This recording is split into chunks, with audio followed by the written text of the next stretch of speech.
They came in shapes we had never imagined, and they came laughing. That is the thing the history files always get wrong. Every documentary, every memorial wall, every trifold pamphlet handed out at the anniversary ceremonies talks about the terror of the Volcae arrival, the ships the size of cities, the weapons that dissolved matter into colored vapor, the sound they made, that low subsonic hum that turned your bowels to water and your thoughts to white noise. All of that is true, every word of it. But the history files never mention the laughing. The Volcae found us funny. They had been crossing the dark between galaxies for what their biologists later estimated was 6,000 years, cocooned in their drift sleep, dreaming in frequencies humans couldn't perceive. They woke above our blue world, looked down at our little cities and our little wars and our little machines, and the dominant emotional response logged in their ship's psychological archive was amusement. Not malice, not hunger, not the cold calculation of conquest. Amusement. The way a person might feel, finding an anthill in the middle of a hiking trail, interested briefly, but mostly amused by the scale of the whole enterprise. I know this because the alien queen told me herself, much later, after everything. But I'm getting ahead of the wound. My name is Dara Voss. I was 31 years old when the Volcae arrived, a field medic with the 14th Rapid Response Unit stationed outside what used to be called Grantsville, a town of about 12,000 people in the high desert of the American Southwest. It had a main street with a hardware store and a diner that made decent green chili stew. It had a water tower painted with a faded blue eagle. It had a community theater that put on 3 plays a year, badly but enthusiastically. It was the first town on Earth the Volcae harvested. That word harvested became common in the months that followed because that was what they did. They didn't bomb. They didn't incinerate. They came down in their secondary craft, the ones shaped like elongated teardrops that moved with a silence that felt wrong, physically wrong, like a sound your brain expected and didn't receive, and they cocooned. They used a substance we eventually called colddrap, a crystalline secretion they could produce from organs in their upper limbs, to encase living humans in translucent shells. The shells preserved everything: heartbeat, brain function. Every biological process suspended in a state the Volcae scientists referred to, in their own language, as a word that translated roughly as perfect readiness. They were collecting us, the way someone might collect specimens, the way someone might stock a pantry. I was 3 miles outside Grantsville when the secondary craft came down. I felt the hum first, that subsonic wrongness through the soles of my boots, up through my femurs, settling in my chest like a second heartbeat that wasn't mine. Then I saw the lights. Not dramatic lights, not the Hollywood invasion lights of my childhood. Just a steady blue-white radiance coming from the west, the direction of town, soft as a winter morning. Then the screaming started, and then, abruptly, it stopped. Silence is the most terrifying sound a field medic can hear. Silence where there was sound means the people who were making the sound are no longer able to. I had 8 soldiers with me. By the time we reached the edge of town, half of them had already broken and run. I don't blame them. The other half came with me into Grantsville, and we saw what the Volcae had done to it. The cocoons were everywhere. Hanging from the hardware store awning, propped against the water tower like cordwood, stacked in the bed of a pickup truck someone had been trying to drive out of town when the hum reached them and they stopped moving. People in mid-stride, in mid-scream, in mid-reach for a child who was herself now cocooned 3 feet away. The stillness of them.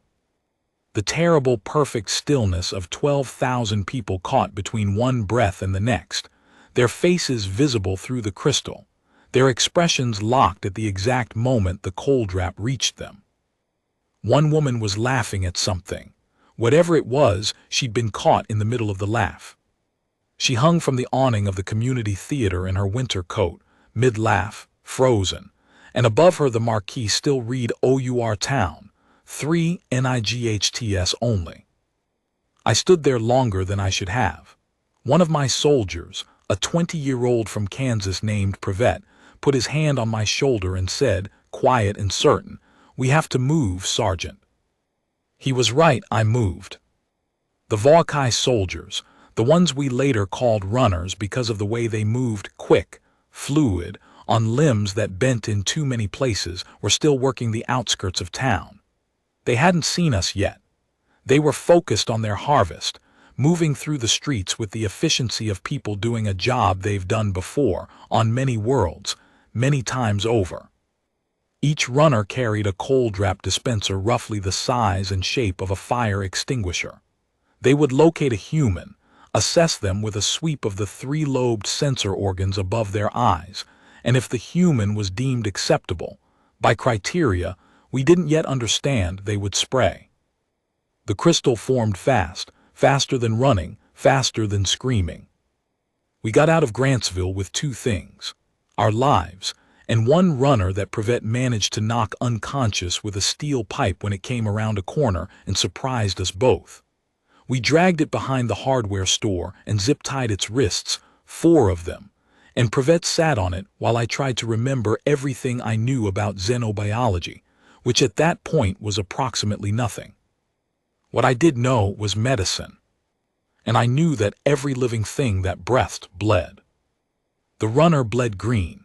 That was the first thing the wider world learned about Volkai physiology, though they learned it from our official report rather than seeing it, because Privet and I were the only humans who saw it happen. It bled green and it had a pulse, fast and irregular by human standards, but unmistakably there. It was alive. It was vulnerable. It could be hurt. I wrote that in my report with the careful, controlled handwriting of someone who understands that their hands are shaking and is choosing not to let that stop them. That report went up the chain and kept going until it reached people with ranks and titles I'd never heard of, and then it kept going further, because the entire apparatus of human military response was scrambling, assembling, trying to build a doctrine for fighting an enemy they had never imagined and never planned for. Nobody had planned for this. Not really. Not genuinely. All the think tank papers and the speculative defense studies and the alien contact protocols had quietly assumed that if something crossed the interstellar dark to reach us, it would arrive with the intention of either communicating or destroying. Nobody had planned for harvesting. Nobody had a playbook for being treated as a crop. We were funny to them, remember. They had looked down at our blue world and laughed. And then they had come down to collect. The first real battle was a disaster. 6 days after Grantsville, the combined forces of 8 nations launched simultaneous strikes on 3 Volkai primary vessels in low orbit. The weapons worked, technically. Missiles reached the ships. Energy beams reached the ships. The ships absorbed every bit of it and translated the energy directly into additional power for their drives, then descended another 200 kilometers to demonstrate that they were not concerned. The runners came down in force after that. Not just Grantsville anymore. Coordinated harvests across 17 cities on 4 continents. Our weapons were useless against the primary ships. Against the runners on the ground, conventional weapons worked. Kinetic rounds could stop a runner, could damage the cold wrap dispensers, could make them retreat. But they were fast and they were organized and they came in numbers we couldn't match, and everywhere our forces met them in open confrontation the outcomes were the same. We fought. We died. And behind the lines in the towns we hadn't evacuated in time, the harvests continued. I lost Privet in Portland. He went in with a fire team and didn't come back out, and when I went looking I found his boots but not him. I understand that is a particular kind of horror, to find someone's boots but not the person inside them. It means the cold wrap got them while they were running, and the runners had come behind and collected the cocoon and moved on. Somewhere in the deep bays of a Volkai primary vessel, Privet from Kansas was suspended in perfect readiness, and there was nothing I could do about that. I put his boots in my kit bag. It was an irrational thing to do, and I knew it, and I did it anyway. What followed was 6 months that I will not describe in full, because to describe them fully would take longer than we have and would do more damage than it would illuminate. I will say this: we learned. We failed and regrouped and learned. We lost city after city and we learned from every loss. The runners were fast, but they were not strategic. They operated on a harvest pattern algorithm that could be anticipated if you were patient enough and willing to spend enough lives acquiring the data. Their cold wrap dispensers had a limited range. Their sensor organs had a blind spot directly below them. They hadn't evolved for threats that came from underneath. They communicated on a frequency. We eventually learned to jam. Though jamming it only disrupted their coordination rather than stopping them outright. We learned their physiology from the dead ones, from the few living ones we captured, from the one brilliant, terrible intelligence breakthrough that I will get to shortly. And we bled. We bled enormously and without pause, and every field medic in the world was working past the edge of exhaustion for those 6 months, stitching up people who had no business surviving and watching other people die that medicine could not have prevented. I have scars from that period that are not the kind that show on skin. I have gaps in my memory where things happen that my brain has chosen, in its wisdom, to store somewhere inaccessible. The wound that mattered, the wound that changed everything, happened 8 months in, outside a town called Millhaven on the eastern edge of a mountain range the military had designated as a secondary extraction corridor. We had a prisoner. Not a runner, something different. The Volkai had a caste system. We had figured that out early from the way the runners deferred to certain individuals in tactical assessments. There were coordinators who directed the harvest operations, who communicated with the primary ships, who made the determination of which zones to prioritize. They looked like runners but wore a secondary membrane across their upper chest, an iridescent carapace that signaled rank. We called them overseers. This one had been in a secondary craft that we'd managed to bring down with a combination of jamming and a weapons improvisation that Lieutenant Chen had developed specifically to exploit the slight electromagnetic asymmetry in Volkai propulsion systems. The craft had come down hard in a mountain valley. Most of the occupants had been killed in the impact. The overseer had survived but was badly injured. I was the senior medic on the team that reached the crash site first. The overseer was conscious when I found it, conscious and bleeding and aware of me in a way that made the hairs on my arms rise, because its sensor organs tracked me with an attention that was different from the way runners tracked humans. This wasn't the assessment of a harvesting algorithm. This was something evaluating me on different criteria altogether. It was dying. I had enough xenobiology by then to know that. The impact had done internal damage that I could see the external evidence of that green bleeding through the carapace seams, the irregular triple rhythm of its respiration, the way its 4 upper limbs had gone still, while its 2 lower limbs still moved in the weak reflexive pattern of a creature trying to right itself, and no longer able to. I had a kit. I had training. I had 6 months of improvised xenobiological medicine learned on dead runners and living ones we'd captured, and the single most valuable intelligence asset humanity had acquired in the war. That intelligence asset was a Volkai medical text. We'd taken it from a crashed coordinator's craft 3 months in, a data archive that one of our translation teams had spent 6 weeks cracking. The medical text wasn't the most strategically useful document in the archive, but it was the one I'd studied hardest, because I am a medic, and when I see a medical text in an alien language, I want to know what it says. By the time I reached Millhaven, I had memorized every page of its translated sections. I knew what the overseer needed.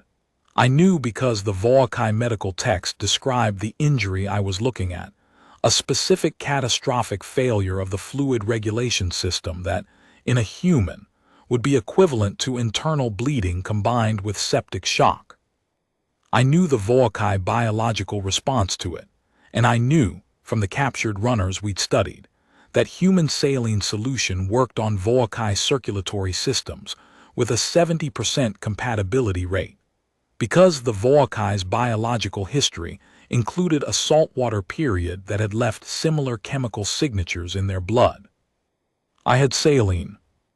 My commanding officer, Major Hartwell, was 50 meters away coordinating the site perimeter. He would have told me to step back. He would have been professionally, correctly correct to do so. Keeping the overseer alive for interrogation was valuable. Keeping it alive by providing direct medical assistance was a line that complicated things in ways Hartwell would have considered carefully and then probably refused. I didn't ask Hartwell. I opened my kit and I went to work. It took 40 minutes. I don't know how to compress 40 minutes of improvisational xenobiological emergency medicine into fewer words, so I will not try. I will say that the overseer did not fight me. It was too injured to fight initially, but as the saline started working and its awareness sharpened, it could have fought. Voakai overseers retained most of their physical capability even in compromised states, according to the medical text, and it didn't. It held still. Its three-lobed sensor organs tracked every movement of my hands, and my instruments and my face. When I finished, I sat back on my heels in the dirt of the mountain valley, covered in green blood and sweating through my uniform, and the overseer looked at me for a long time. Then it made a sound, a low, resonant sound at the threshold of human hearing, patterned in a way that was clearly intentional. I had heard Voakai runners make sounds like this.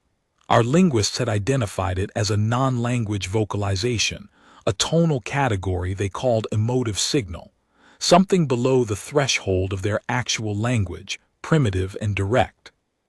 Our linguists believed it indicated surprise. The overseer was alive because of me. I had wounds, I hadn't mentioned that. I'd taken shrapnel from a secondary craft during an engagement 4 days earlier, and the wound in my side hadn't fully closed, and the 40 minutes of exertion had opened it again, and I was bleeding too, the human kind, red and slow and steady, soaking through the bandage under my uniform. When the overseer's sensor organs found the blood, when it identified the seeping red stain spreading through the fabric at my side, it made the sound again, louder. Then it made several other sounds, complex ones, in what was clearly its language. Nobody answered it. It was the only living Voakai at the crash site. It looked at my wound. Then it looked at my face. Then, with 2 of its upper limbs, the ones that had recovered function, it reached toward its own carapace slowly, in a way I read correctly as deliberately non-threatening, and opened a seam in the iridescent membrane. Inside the carapace lining, there were medical supplies. Voakai medical supplies for Voakai biology, not designed for humans. But one of them, a crystalline pack of something, the overseer held out toward me in what was unmistakably an offer. I took it, I held it, I looked at it for a moment. Then I used it, carefully, with the empirical recklessness of a medic who has been in the field for 8 months and knows that doing something has better odds than doing nothing. I applied the crystal pack to my wound the way I had watched the captured runners apply it to each other's injuries in the footage our observation teams had recorded. The crystal dissolved on contact with the wound, and within seconds the pain, which had been a constant background roar I'd stopped consciously hearing, simply stopped. The wound closed. Not healed, not perfectly, but closed. I looked at the overseer looked at me. We had saved each other's lives. We were enemies. One of us was a member of a species that had been harvesting the other species' people, cocooning them, stacking them in the holds of ships like goods on a shelf. One of us was a member of a species the other had assessed as amusing, small, limited, not taken seriously as either a threat or a peer. And we were sitting in the dirt of a mountain valley, with the wreckage of a Voakai craft behind us, and the light going golden over the peaks, and neither of us was dead. Hartwell found us like that. He came around the nose of the crashed craft and stopped dead, weapon up, and I said, "Lower it, Major," in a voice that was steadier than I felt, and after a moment he did. The overseer was taken into custody. I filed my report. I reported everything, including the medical assistance I had provided without orders, and the Volkai medical supply it had used on my wound. The response from command was complicated. There was anger. There was the kind of deliberative silence that bureaucracies produce when something has happened that doesn't fit any existing protocol. There was a meeting I was not invited to. Then there was a summons.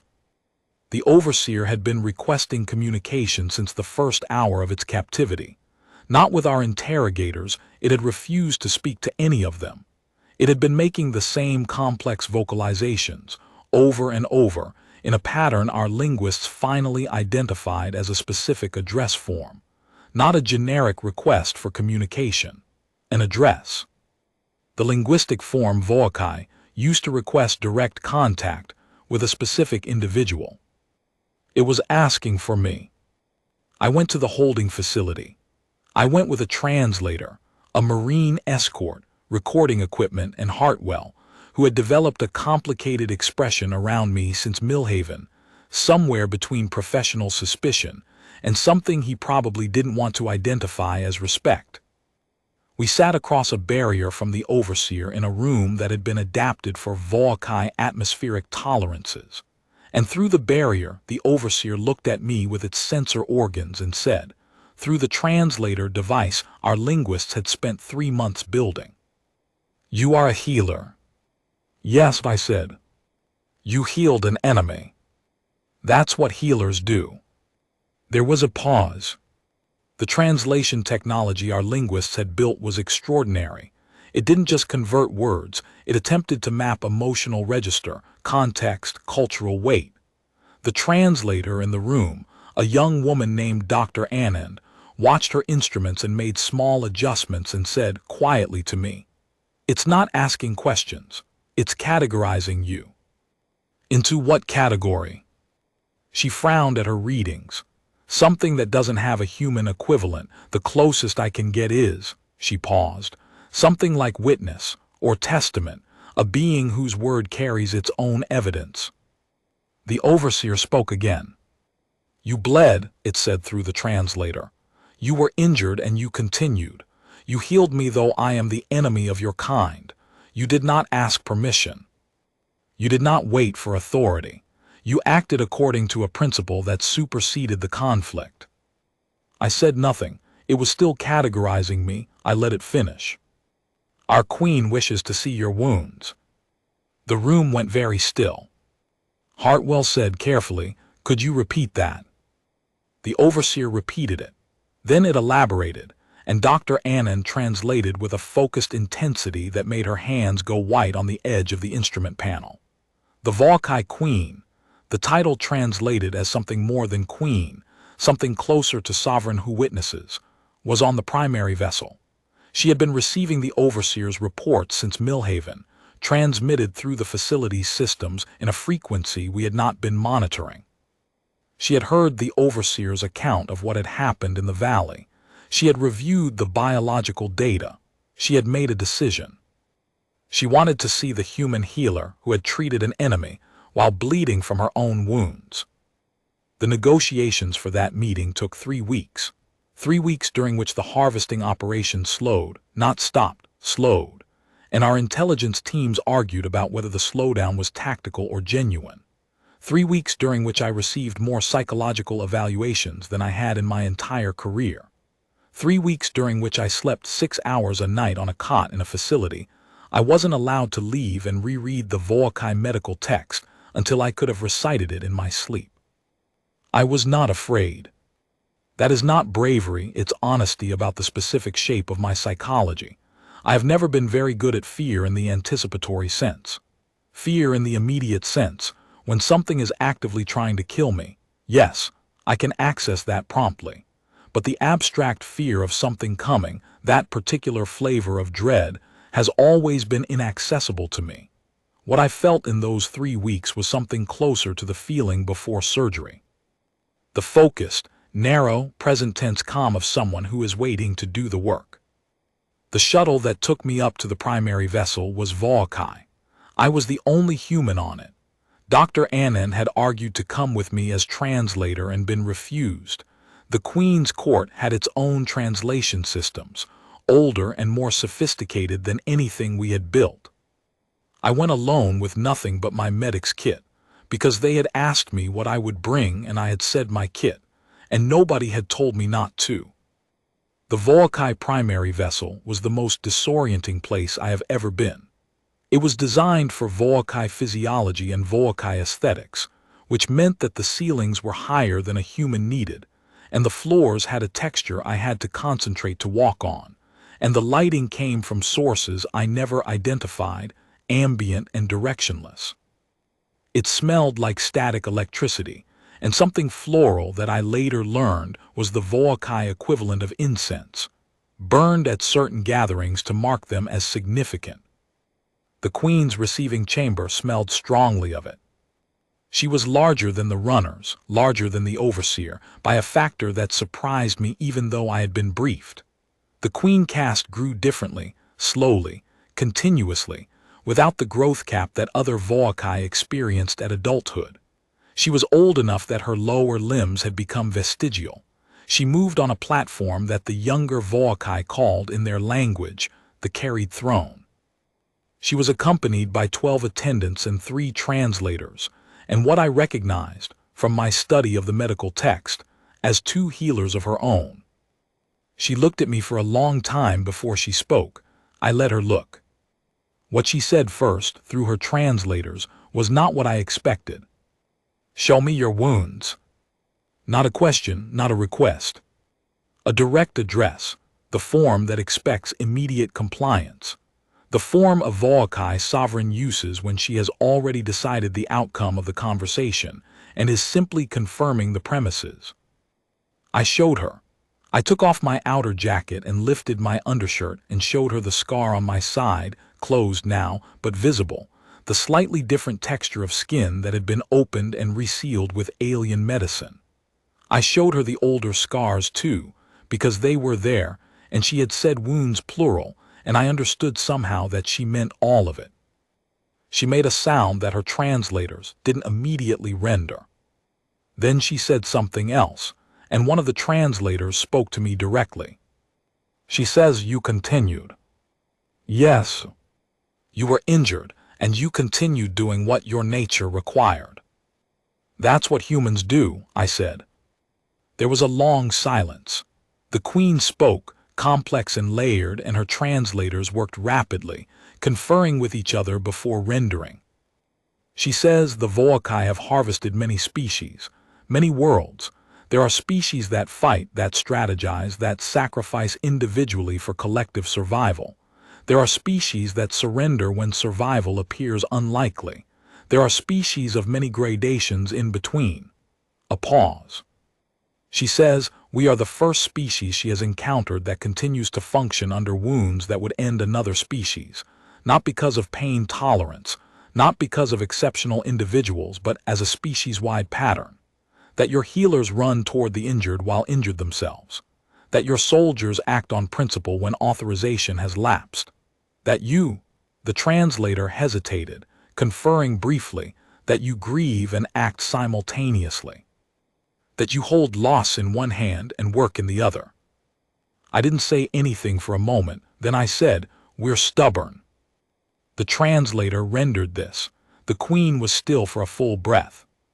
Then she made a sound that her translators didn't render, and her attendants made similar sounds, and it took me a full second to understand that this was laughter. Not mocking laughter, not the amused laughter of a species looking down at ants, something different, something that had surprise in it. She had found us funny when she arrived, 6,000 years of sleep drift waking above our blue world. She had expected to find us funny now, in the specific way she had found everything we did funny, small, limited, not quite real in the way that serious things were real. She had not expected to find us funny because we'd surprised her. What she ordered next took 3 days to transmit across the Volcae fleet network. I know this because I was present for the drafting of it, sitting in the receiving chamber with the incense burning, and the Queen's translators working, and Dr. Annan's counterparts on the human side working via communication link, all of us building the document together. The order was specific and unprecedented in Volcae law, which the court historians told us, through 3 layers of translation, had not been revised in 2,000 years. She ordered the Volcae to stop. Not a ceasefire, not a pause for negotiation, not a tactical withdrawal. The actual word she used, and I kept the linguistic data for the rest of my life, in the same kit bag that still held Privet's boots. The actual word translated as something like full reversal of prior action with acknowledgement of error. The Volcae, legal and ethical term for recognizing that something had been done wrong and undertaking to unmake it as completely as possible. She ordered the return of every human harvested, every cocoon, every suspended person, every life caught mid-stride or mid-laugh or mid-reach for a child 3 feet away. She ordered the fleet to provide the decryption protocols for the coldwrap, the biological key that would dissolve the crystal and restore the suspended person unharmed. She ordered her overseers to cooperate with human medics in the recovery operations. She ordered this, and across the galaxy, every Volcae vessel and installation received the transmission simultaneously, because that is how the Volcae fleet network functions, instantaneous and total.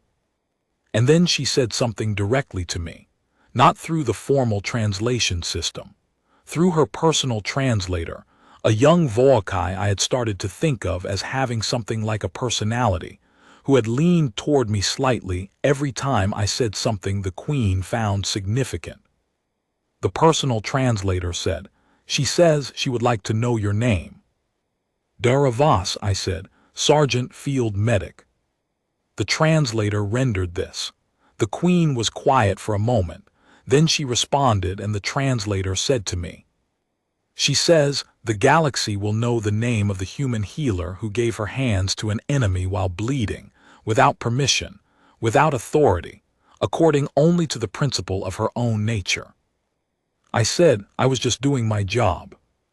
The translator hesitated, looked at me, then said, "She says yes, that is exactly what she means. They brought the people back." I need you to understand what that process looked like, because the history files describe the numbers. 11,200,000 and some odd hundreds, the total human harvest over 8 months. But numbers do not describe what it felt like to stand in a field outside what used to be Grantsville and watch the Volcae vessels descend with their cargo, and the Volcae overseers work alongside human medics to dissolve the coldwrap, person by person, breath by breath. The crystal falling away in slow cascades, and the person inside inhaling, as if they'd only been holding their breath a moment. Privet came back. He came back with his face frozen in the expression he'd had when the coldwrap caught him, somewhere between determination and something younger, something I'd seen on young soldiers before, the look of someone running towards something they haven't fully decided to be afraid of yet. And then the crystal dissolved and his face changed, came back to life, and the first thing he did was blink and look around and say, "Did we?" and stop because the answer was visible in the faces around him, and in the Volcae overseers working methodically through the recovery lines 20 meters away. "We did," I said. He looked at me for a long moment. Then he looked down at the kit bag I was carrying, the one with the worn strap and the particular shape of a pair of boots in the bottom of it. "Sergeant," he said, "are those my boots?" "Shut up, Privet," I said. He shut up, then he put his boots on and we went to work. 11 million people came back over the course of 37 days.